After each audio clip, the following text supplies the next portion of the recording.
Headings are used to make information on a page easier to understand. They help you see at a glance what the information is about and whether you want to read it.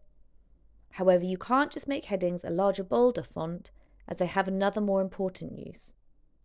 People who use assistive technology, like a screen reader, rely heavily on headings to read a page. Screen reader users can navigate a page according to its headings, listen to a list of all headings, and skip to a desired heading to begin reading at that point. How to write easy read content, heading level 1. Keep content concise, heading level 2. Use readable text, Headings in Microsoft Word are ranked heading 1 through to heading 4. The heading 1 is the most important, usually the page title, and can only be used once. Subsections are organised by heading 2, and then those subsections can be split down with heading 3 level headings, and so on. You cannot skip from a heading 2 to a heading 4. They must be used in the correct order. Heading 2s will be your most commonly used heading. If it's not, I consider that you're doing something wrong.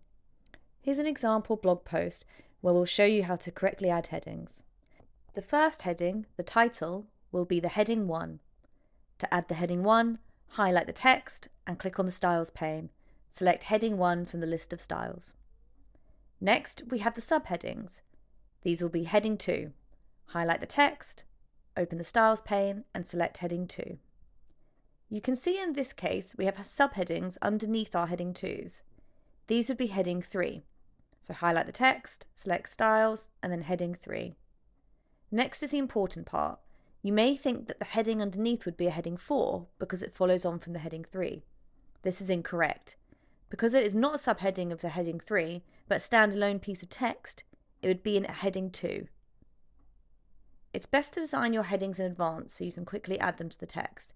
You can do this by right-clicking on a heading and selecting Modify Style, which brings up the style editor.